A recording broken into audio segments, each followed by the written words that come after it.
good. We can edit that part out. No, it's okay. We'll see I don't know. Like I said, this is really a test run. This is really a test run, but it's fine. Okay, so what I do have, I want to hear what Richard Dawkins has to say because he is. Listen, how many people in here are scientists? Raise your hand. How many people are scientists? Raise your hand. How many people are liars? No, we're not right. We're not scientists. We understand that, and so the reason I'm inviting Richard Dawkins into our church is so that he can speak with this great authority of science. And I want to know what he has to say. I also brought a textbook from our schools that we can read and we can learn about science from, and I also have some quotes from some other scientists, some mathematicians, astrophysicists, geneticists, and we're going to find out what they have to say because they're the ones, they are the authority, and we want to know what the scientists say because I'm just, I'm wearing a tucked-in shirt into my jeans, so that makes me a hillbilly officially by definition. You look good, Brandon. Nobody else? Okay, just me. You look good, though. Okay, sometimes Pastor does it, but I didn't do it today. Okay, so let's go to our textbook here. What I'm quoting from the Origin of Life textbook, which I left sitting on my table. I meant to grab it, but it's not Origin. Dynamics of Life textbook. Anybody familiar with this book? Anybody go to school in Cecil County? Dynamics of Life textbook. I don't know. It's a science biology. I think it might actually be 7th, 8th grade, but it might be 9th grade. I'm not 100% sure. 10th Have you grade. seen it? It's got a big whale on the front. 10th grade. So 10th grade. So you are familiar with it. Okay, so this is being taught in our schools. So this is not something I pulled out from 1950. And so here's what he says. We get to the chapter called Origin of Life. Here's our science. Here's our information. We're going to the experts, and here it says this: no one has yet proven scientifically how life on Earth began. Pretty much the first sentence. Nobody, this is a science textbook, just want you all to understand this. No one has yet proven scientifically how life on Earth began. Close the book. Close the book. What else is there to say? So that should probably be the end of the chapter, right? You don't need to really talk about origin of life anymore. The science is kind of out the door. But let's go on to the next paragraph. Just leave it. I'll bring it up in a second. So let's go to the next paragraph. He says, scientists hypothesize. Now listen, this is important. Scientists hypothesize that two developments must have preceded the appearance of life on Earth. They must have. First, simple organic molecules or molecules that contain carbon must have formed. Then these molecules must have become organized into complex organic molecules such as proteins, carbohydrates, nucleic acids that are essential to life. I gave you a huge hint, but what is the thing I want to point out there? Huh? No, the other one, have something. I'm going to read it again just because I know that everyone zones out sometimes when I read from books and stuff. Okay. Scientists hypothesize. So first, no one has scientifically proven how life began on Earth. Now here we go. The very next paragraph. Scientists hypothesize that two developments must have preceded the appearance of life on Earth. It is true, they're saying, we do not know how life began, but these two things must have happened in order for life to begin. Number one, simple organic molecules or molecules that contain carbon must have formed. They must have. Then these molecules must have become organized into complex organic molecules such as proteins, carbohydrates, blah, blah, blah, that are essential to life. What am I trying to emphasize there? What calls your attention there as we read that sentence? Must have. Must have. Why is that important? Because they might not. Right. Well, they're not even saying maybe, and sometimes they do say maybe, sometimes they do say probably, sometimes they do say might have, but they're saying must have. So what does that mean? It's essential. This is essential. This had to have happened. And so what they're basically saying, and Richard Dawkins is going to say the same thing. Richard Dawkins, I don't want to give it away, but they're basically going to say the same thing. He's going to say, we don't know how life began, but we know the kind of event that must have happened. So what they're basically saying is this. We have no answer. We can't observe it. We can't repeat it. We can't test it. But it had to have happened, and it had to have happened this way. Although we have no idea how, we have no evidence, it had to have, but why did it have to? Why did it must have? Why did it have to happen this way? Why did simple organisms have to start, or they're not even organisms, they start out as just chemicals, and why did they have to kind of evolve into more complex proteins, and then why did that have to come along? Why? Why did that have to happen? This is very important. This is crucial. This is like the most important thing if you're ignoring everything. Why did that have to happen? saying something had happened. Right, so that's the first part of it. We're looking around and we see that there is life. Okay, that's the first part of it. But why did it have to happen? Why did it have to come by natural processes? Because there's no God. Because there is no God. So listen, so the question is, we believe there's a God, in case anybody's not understanding what I'm saying. Listen, I went to Oxford High School one time and I passed out tracts. I wrote them myself. It was called Atheism, A Walk by Faith. And I handed them out to like 100 students and someone's like, hey, are you the atheist? So it just proves that people hear what they want to hear. And I said, no, I'm not the atheist. I'm here to get you saved. And they're like, oh, I thought you were an atheist. It says atheist on your track. I said, that's the first word. Did you read the rest of it? But anyway, so at any rate, they start with the assumption there cannot be a God. There cannot be a God. So we don't need science. We don't need evidence. It must have happened this way because the only other explanation is some sort of supernatural, intelligent designer, whether it be the God of the Bible, which we believe was. So we're starting right from the beginning. They are starting right from the beginning with an assumption. And that assumption is there cannot be a God. Therefore, we're going to speculate, imaginate, that's not a word. We're going to come up with, we're going to suppose, we're going to propose, we're going to try desperately, we're going to use every dollar and tax dollar and every government funded thing that we can get to try to make this true, because if it's not true, there might be a God. Okay? And so the first thing, it's called naturalism. The definition of naturalism is trying to explain the world around you without a God. Trying to explain, what do we see today? Life. Trying to explain life without a life giver, without a creator. A naturalist cannot allow anything supernatural. Can't allow ghosts and things like that either, right? They can't allow demons. They can't allow. It has to be simple. I don't believe in ghosts. It has to simply be. Nature did it. So even though there's no evidence whatsoever, the science textbook admits it, Richard Dawkins is going to admit it, nobody has any clue, there's no evidence, there's no way. They've tried to demonstrate it in the lab, and we're here in 2018, and they still haven't even come up with anything close to life in the lab, and you would think they'd have a lot of reason to do so and plenty of money to do it. Yet, we're going to hold on to that theory. We're going to hold on to it because anything other than life came about by natural processes, it had to be something supernatural. Does that make sense? Mm-hmm. Is everybody with me? That makes sense. Mm-hmm. So is the common theory, theory is the wrong word, is the common story, is the common paradigm that, someday, some land far away, long ago, in some sort of primordial soup, lightning hit, is that science? Why not? Because they can't prove it. Can't prove. Is there any evidence whatsoever? Okay, and so that's why. So listen, maybe that did happen, but certainly I don't believe that happened. But if we're being honest academically, we have to admit, and to the textbook's credit, it does admit that we don't really have a clue. But my suggestion to the textbook would be, don't spend the rest of the chapter trying to convince us it happened.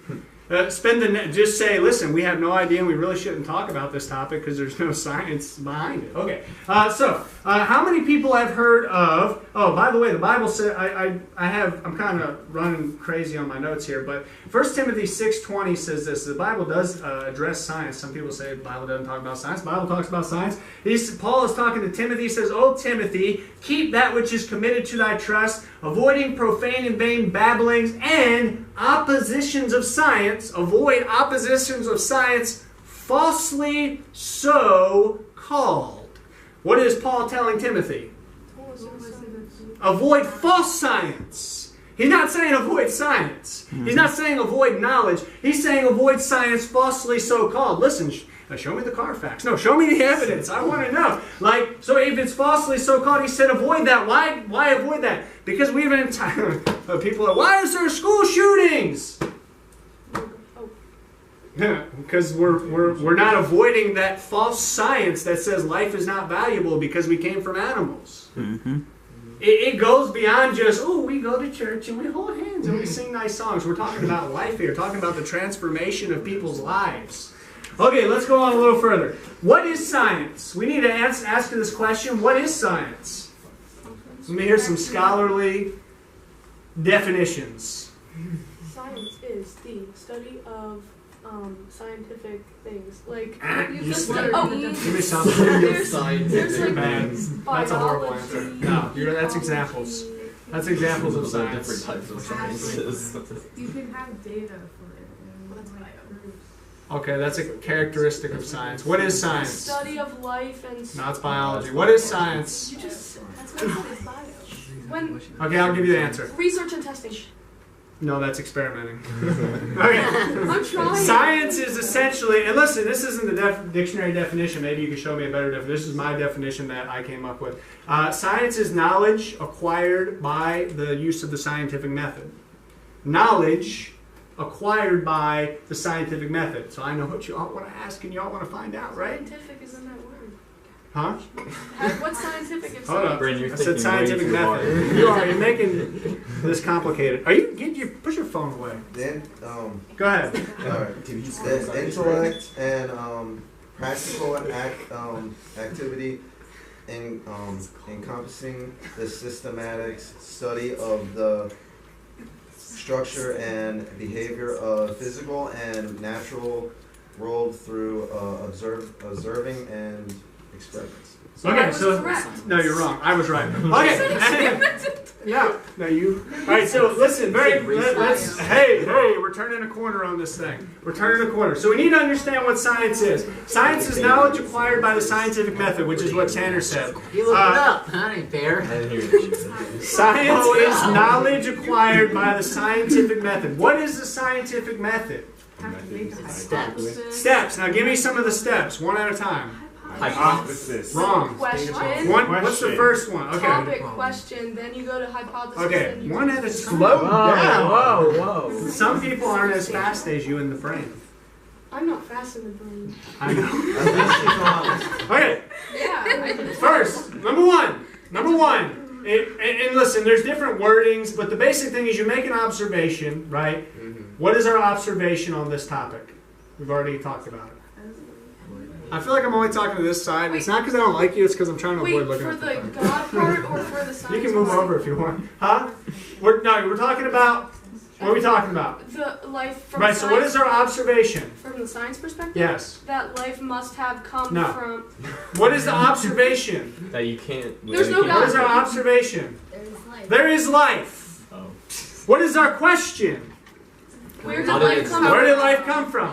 Now, what is the scientific hypothesis? Life came from nowhere. Okay, you're listening, very important. If you miss this, you miss everything. Kennedy, what is our hypothesis? Life came from no life. Life came from non-life, about, I forget what their date is, 3.8 billion years ago. Life arose from non-life by natural processes. So what's the next step? We have our hypothesis. What is the next step? Research. Yeah, you can research, but research is fine. That can be part of it. I can kind of go through the whole thing, but what? Yeah, you need to develop and design an experiment. What is that experiment going to do? Prove our hypothesis wrong or right. Yeah, wrong or right. Thank you. Just because you have an experiment doesn't mean you're going to be right. My wife, it was in grad school, and I know others that went to grad school, and I almost went to grad school, and I could have gotten in. Yes, I just chose to preach instead. And that's a true story, and at least one. Actually, I took. Listen, here's another interesting story. Anybody know what the GREs are? Okay, when you're in college and you're getting ready to go to grad school, you have to take a GRE. I forget what it stands for. It's a graduate. It's like a graduate. It's like basically, it's like an aptitude test for grad school, and you have to take it. But, huh? The equivalent of SAT. It's like an SAT, but for big boys. All right, listen, now pay attention. On my GRE, everybody told me that the writing portion didn't matter. That's what they told me. So I wrote like the gospel and how I got saved in the writing portion. I did not score well. Then you can say. I didn't do good in the math or the reading either. But anyway, so the point of the matter is this. Okay, so we're gonna run an I was gonna talk about grad school. Now I'm not gonna talk about grad school anymore. But anyway, so you run an experiment. Now let's start some real thinking here. I've been thinking. It's been hurting. What experiments can we run to answer our question? Well, we can get we can zap something that's not living and see if it makes life. Okay, good. Good. Is that smart? Oh. No, okay, that's good. We're gonna hang on to that. We're gonna hang on to that one, and we're gonna come back to it. But what's the obvious answer? Oh, fossils. No. Try to walk down this. Try to walk down this road with me because we're coming back. But what is the first thing that kind of crosses your mind and say, I want to test how life began? What's the first thing that kind of red flag that pops up in your mind? Fossils. No. You guys Stop are saying laughing. fossils. That's one answering the questions. Listen, what's a red flag mean? That's a warning, right? Oh, my What's the first thing we should be cautious of? The fact that we will never be able to actively observe that event. Okay. Because we're already living. Right, so you cannot scientifically, right? Scientifically, we're going to observe it. You cannot observe something that happened in the past. Can you test something that happened in the past? Yeah. No. Not really. I mean, maybe there's some examples, but I can't think of any off the top of my head. You can't go back in time. Yes, sir. You can't recreate it if you don't know what happened. Yeah, I mean, how could you even? That's the second point. So first point is we're going to come back to Caleb's, and we're going to come back to Brendan's. But the first simple point is, how can I prove something that happened? Listen, people doubt that Jesus was even crucified, and people wrote it down while he was there, and people doubt that. So now you're telling me to go back 3.8 billion years where nobody was and try to say that something happened? That's impossible. It's impossible to test in a historical event. Plus, Okay. we can never prove it. 'Cause That's why we... monkeys don't write. All right. Secondly, Caleb's point. What's Caleb? Say it again, Caleb. If you don't know what happened, you can't recreate it. Yeah, even if you were going to try to recreate it, and even if you somehow created life, right? Okay, we're running this experiment and we somehow create life, you still can't prove that that's how life began. Why? Pay attention. Even if we ran an experiment, okay, and we created life somehow, does that prove that that's how life began? No. No, because it's different circumstances. Thirdly, back to Brent's point, what scientists have tried to do is what? Fossils. No, not fossils. Yes, Tristan. What have scientists tried to do? Zap something not. Why? living. Why are they zapping things? Because we believe that it became from a zap. That I don't know. What are they trying to accomplish? I'm really trying. God theory. Yeah, but what are they actually trying to make happen in the lab? Living. Trying to make life. So what they can do, what a scientist can do, and what they try to do, is they try to recreate life. Or they try to recreate what Devin said earlier, the building blocks of life. Now listen, I'm not a scientist. I was reading all about this stuff earlier. Actually, for the last couple of weeks, it's giving me a headache. I understand the very basic level of this, and I will admit it. But basically, the building blocks of life are cells are made of proteins. We are made of cells. Actually, we're made of organs and whatnot, which are made of cells, which are made of proteins, which that's the functioning things, right? And